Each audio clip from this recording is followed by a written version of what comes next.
Hi there everyone, Lars here with another writer's review brought to you by Camille's Harem. Not just a podcast for novice writers by novice writers, but also a YouTube channel by novice writers for novice writers. Because writing is an adventure, it's more fun with friends, and today what I want to do is I want to talk about J.R.R. Tolkien and introduce a kind of mini-series that we're going to be doing here on Camille's Harem that I am titling Defending Tolkien. So let's be clear, I'm going to get this right out of the way right now.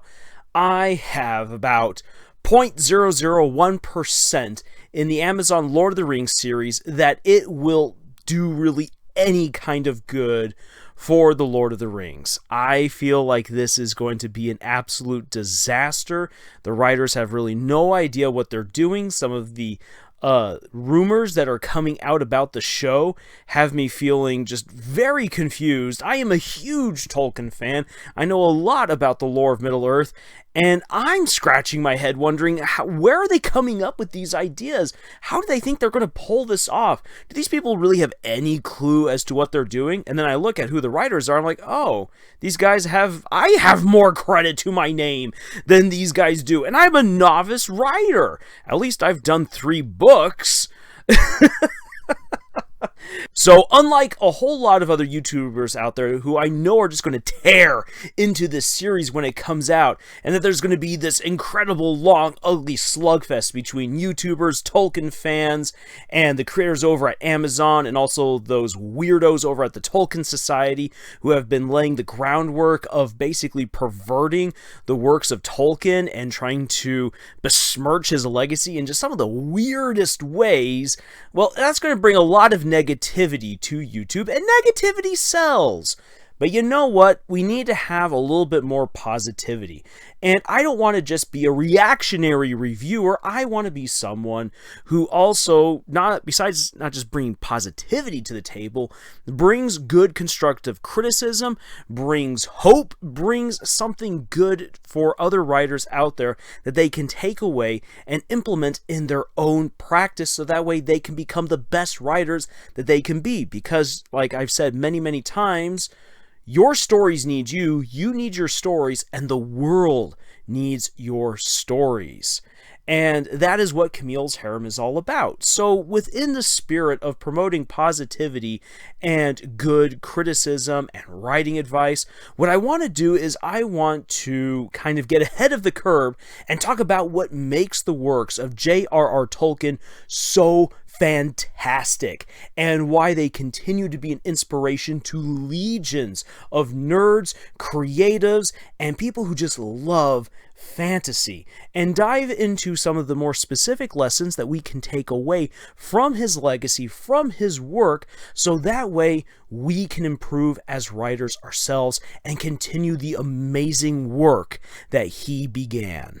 So, in this very first episode of Defending Tolkien, what I want to talk about is, I want to talk about first why I personally love the works of J.R.R. Tolkien so much, how they've inspired me, and then I want to talk about the aspect of history that Tolkien interwove into the fantasy genre to never be parted. So, first of all, I grew up loving fantasy. However, I'll be honest, a lot of my interactions with mainstream fantasy were very fractured. And this is because I grew up in a house without cable. And also, when the internet started blowing up, I had dial-up for the longest time. So, growing up as both a kid and as a teenager, I was very much behind the times. And what that led to is that led to me only getting snippets of all these different kinds of shows and movies and books, unless I really, really sought it out and had a chance to kind of sit down. So, by the time that I actually watched The Fellowship of the Ring, I had never read any of the books. My older sister said that she had read The Hobbit and found it somewhat entertaining, and I had a scoutmaster who was like, dude, Lars, you're gonna love Lord of the Rings. It has these crazy guys called Nazgul who go after this ring that turns people invisible, and they gotta destroy it in order to save the world. Oh, you're gonna love it. And I'm like, I have no idea what you're talking about. I'm someone who likes what little I know of Transformers, the Gummy Bears, Care Bears, and just a whole lot of odd stuff that didn't really exactly go together. I don't even remember how it all turned out, but my folks took me to go and see The Fellowship of the Ring, and I walked away loving it. And it came at a really crucial time as I was growing up as well, because I was now in middle school. The lines were being drawn of, are you a jock? Are you a nerd? Are you a prep? Are you an emo? Are you a goth? Are you a skater? Are you whatever? And I was like, you know what? I want to have lots of friends. The jocks and the preps seem to really have that. And I like sports. Go sports team. I'm going to go hang out with you guys. But no, after I saw The Fellowship of the Ring, I was like, nope, I'm a nerd. I am unapologetically a nerd. I am going to do a whole bunch of nerdy stuff now. And I read all of the Lord of the Rings books before The Two Towers premiered a year later. On top of that, this is when I had my feet reconstructed, so I was stuck in a wheelchair, stuck on a couch for about a year. Couldn't really go anywhere, do anything except for going to school when I had the chance, so I was left with the books.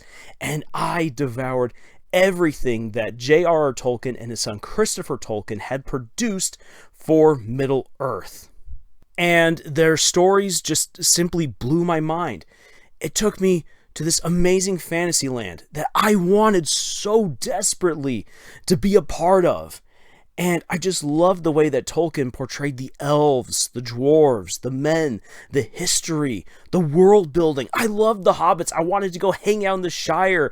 I wanted to be there with the hobbits as they're trying out their different tobacco leaves. I wanted to talk beer over at some cramped little tavern. I wanted to go on an adventure to Bree. I wanted to explore the dangerous tombs of the Barrow Downs and try to steal treasure from the wraiths and phantoms. I wanted to go and listen to stories from Tom Bombadil. I wanted to go to Rivendell and experience the peace and the beauty that was there. I wanted to explore the mines of Moria. I wanted to even go all the way to Mount Doom itself and say that I hiked up that mountain, that I got to stare evil in the face, and that I conquered it right alongside characters who had now become my personal heroes.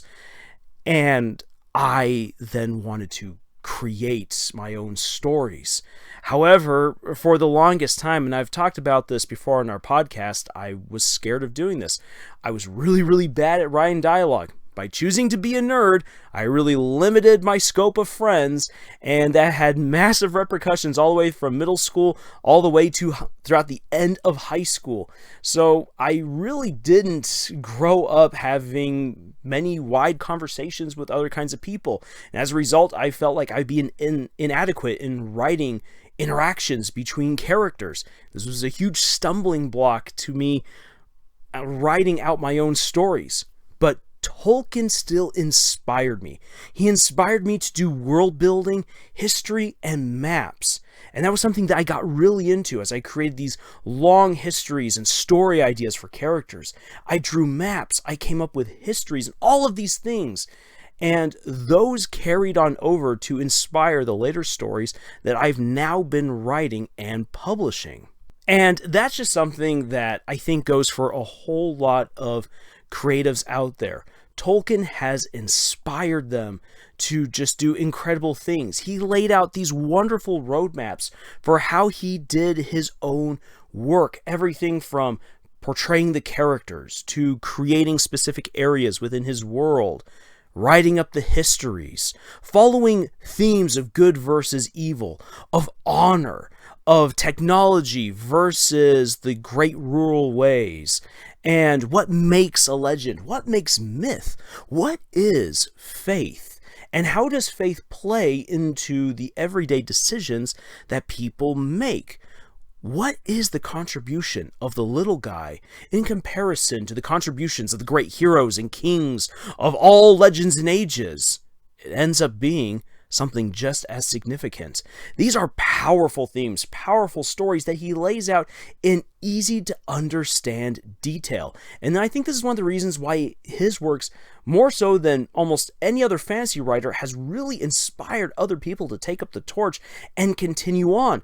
Tolkien inspired D&D. He inspired the continuation of fantasy. In fact, it's very easy to say that Tolkien is the man who solidified what fantasy is. Granted, there have been all different kinds of reiterations and subgenres that have been introduced to fantasy since Tolkien, and yet we can easily trace them through a genealogy of inspiration and creativity right back to what he himself did. There's a reason why we refer to Tolkien as Grandfather Tolkien or as Grandpa Tolkien.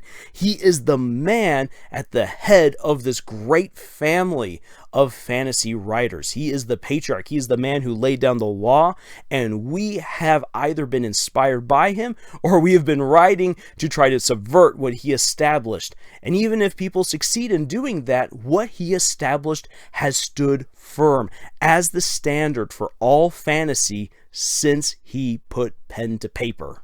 So thinking about that, as I get into these different episodes where I will be talking about Tolkien and defending some of the positions that he took as an author and showing why what he did was so incredibly inspired and has left a lasting legacy on the fantasy genre, I kind of want to start off as a historian myself with the histories that Tolkien wrote. Nearly every major fantasy series has a major plot point being history itself. That this world has this long, incredible history that matters to the characters and matters to the unfolding events of the plot. We can look, for instance, at stuff like Game of Thrones. There is a whole vast history and multiple generations of history that lead up to certain characters and the choices that they make, that they've been inspired to make because of what has happened either in their personal history, family history, or national history. I especially love what Brandon Sanderson has done with many of his stories, bringing up ancient history and how ancient history has these effects that reverberate, not just through the generations, but through the eons to reach the heroes in their current circumstances, and how the mysteries and the answers of ancient history can lend themselves to provide powerful lessons and warnings to the heroes in the present. Or if you read the series Fablehaven by Brandon Mull, you'll find out that personal history really plays a role in a lot of the characters, that what their families have done end up setting things up for the heroes in the present to now confront different kinds of monsters and challenges, or to find the secret necessary to save the day. History plays an important role in all these stories and in many more. You can look over at the Chronicles of Prydain. You can actually even go to some more soft magic, soft world-building fantasy stories, and you'll find the trope of the old witch or the old crone or the wizard who remembers something from way back when that provides an answer for the hero or heroine in the moment.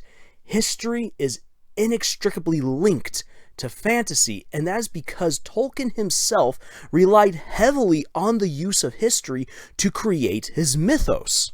Tolkien sought to create an established myth for his beloved England. You have, of course, the stories of King Arthur and their ancient Celtic legends, but when you look at the stories of England, and especially for its own myths, its myths are ultimately appropriated by other societies.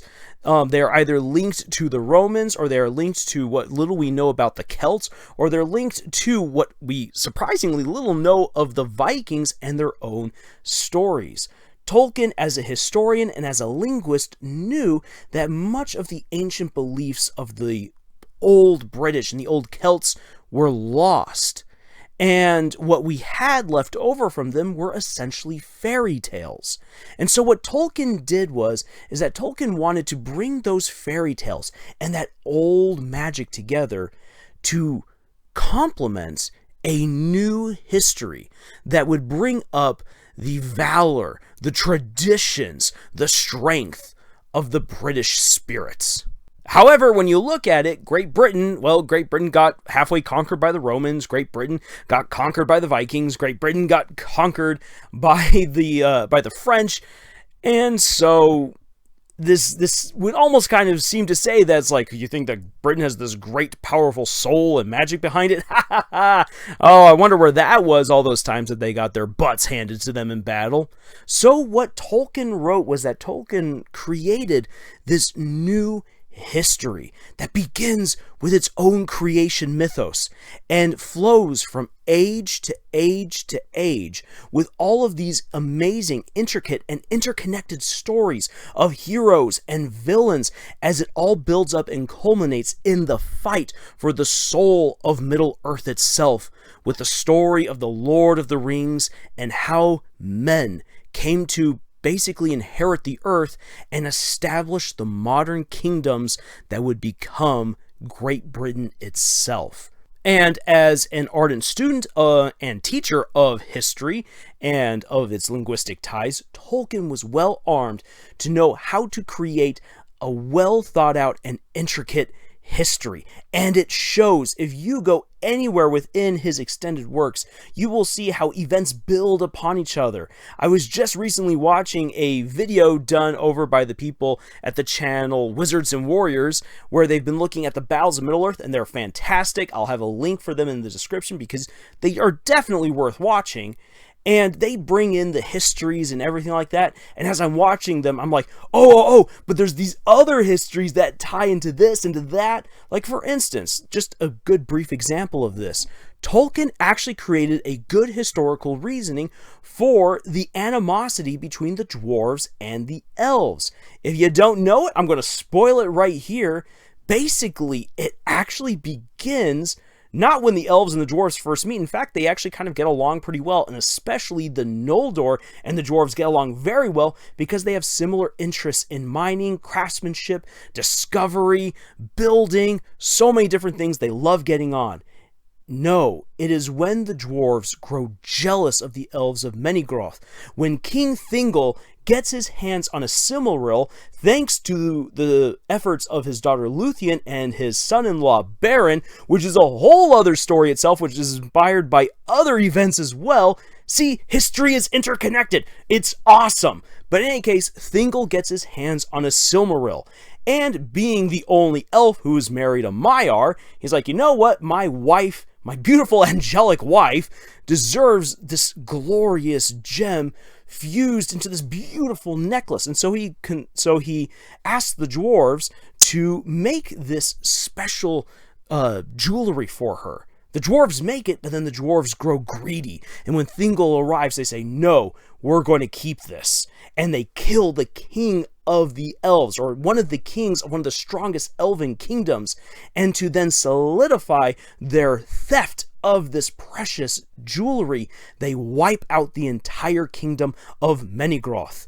And this then causes the Ents to descend upon the dwarves and annihilate an entire kingdom of the dwarves. So much bloodletting all over a necklace. Now, for the elves who are immortal beings, this murder of one of their most beloved and most powerful kings obviously is going to have very, very long memory for them, especially as they deal with the dwarves.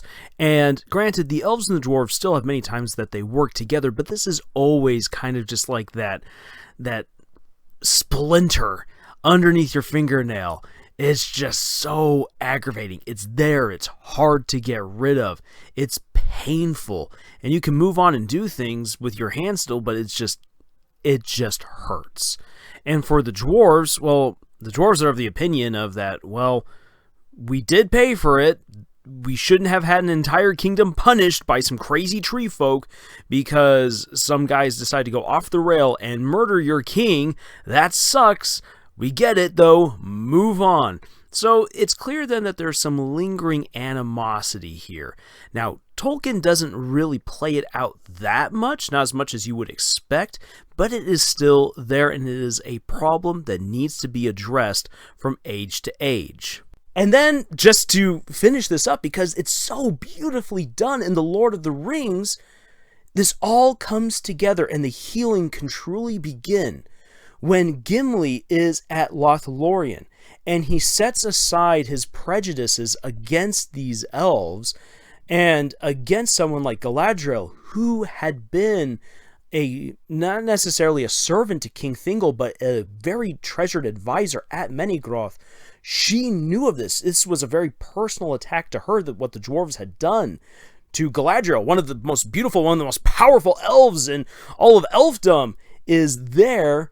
and is willing to offer a gift to a dwarf who is a descendant of these dwarves who murdered this amazing king.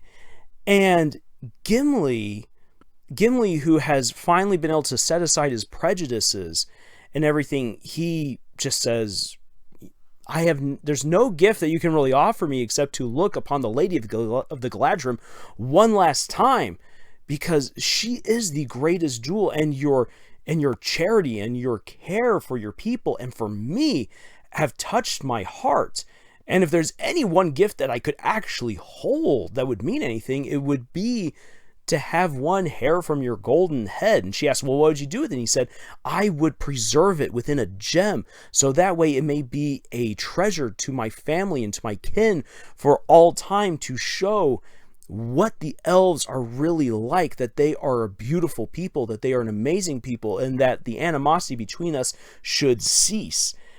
And Galadriel then cuts 3 hairs from her head and gives it to him, which shocks all the other elves in the vicinity, which ties itself even to another history, which is the beginning of the Silmarils, the holy gems of Valinor themselves, because it was Galadriel's own hair that inspired Feanor, the creator of the Silmarils, and the one who perpetrated the War of the Gems and began the wars of the First Age. All of this comes back to Galadriel. It is this fantastic moment that brings everything to a beautiful conclusion of peace and forgiveness. Tolkien was a master of taking long histories, long themes, and bringing them together in a beautiful culmination moment. So what can we as novice writers learn from the master, from Grandpa Tolkien? I would say if you are planning on writing a very long or very large fantasy story, come to understand its history. Sit down and think about cause and effect, sequences of events. What things happened in the past that can now affect your story's present, and either empower the heroes or be an obstacle to the heroes or be a theme or a question that challenges them. So that way they have something else other than just the events of the plot to push their character progression forward. And this is where a lot of the greater themes that you will come up with as a writer are honestly going to come out. Now, you don't need to sit down and write volume after volume after volume of the complete history of your story. You don't really need to do that, and that's kind of a bit distracting. But understanding the main events within your story's own history, how they build on each other, and what they present to your characters in their present will allow you to better ground your characters in a very real world, both to you and to your audience. And while your audience will only see a tip of this iceberg of your own creativity and of your own fantasy history, it will still shine through, and it will provide this wonderful scaffolding around which you can create the rest of your world and properly solidify a sequence of events within the plot. Understanding a story's history is key to establishing a strong sequence of events. So yeah, take the time, sit down, conceive the different histories for your stories. They don't need to be massively extensive, but they need to be enough to explain how your characters got to where they are, what challenges they will be facing, and what kinds of boons or curses from the past are going to come to help them out or hinder them in their character arcs and in their journey from the beginning of the plot to the very end, and how it will all be wrapped up by what you are writing in your character's present. It's a really, really fulfilling journey to go through, and I can speak from experience that if you decide, especially once again, if you're writing a very long or a very large fantasy story, if you decide to forego the history bit, you're going to be kicking yourself later on down the road, because you're going to be asking yourself, okay, how did I get here again? How do I justify this? And you end up having to do a little bit more legroom than you really wanted. I definitely learned this when writing Knights of Halicruise, because I only loosely worked on the history, and it's made it a little bit more difficult. It means I have much more to do to establish a firm history between all the different characters in the world going forward with that series. when I started writing Bleed, Steam, and Steel, I did establish firm moments within the history of this world, what happened way back when, and how it's going to influence the characters in the present. And as a result, I was way more sure with writing out various scenes, various chapters, and it definitely shows in how the book itself progresses from chapter to chapter and from major event to major event, and how all of these different histories, both national and personal, come together to help build up the characters who lead the way. Alright, so that's enough of my diatribe right here about Tolkien. There's so much I can say about Tolkien. There's so much I can say about writing, and I'm really looking forward to the rest of the videos that I will be doing in this mini-series of Defending Tolkien. The next one I'm going to do is about the Eagles, and why taking the Eagles would have been a horrible idea. I know plenty of other YouTubers have talked about it before, but none of them have talked about it the way that I will, because I'm going to be pulling out things that I guarantee even massive fans of Lord of the Rings have either forgotten or completely passed by, that will show what Tolkien was actually doing by having his characters not take the easy route and ride the Eagles all the way to Mordor. There's a simple answer. The simple answer is silly, but the real answer is enlightening, and it is amazing, and it will inspire other writers to do some pretty awesome things of their own. So, that being said, if you're looking for more writing advice, please check out our other videos here on YouTube. We also have amazing writing advice and a whole lot of laughs over at our podcast, Camille's Harem, found on Podbean, iTunes, Google Play, Spotify, the works. We also have fantastic writing exercises over at our Pinterest page, and we would love for you to join our community of writers who are all trying out their different stories, collaborating with each other, getting responses, critiques, all that good jazz. Links for all of those sites are down in the description below. Thank you for joining us on this adventure that we call writing, and until the next video, y'all, tschüss.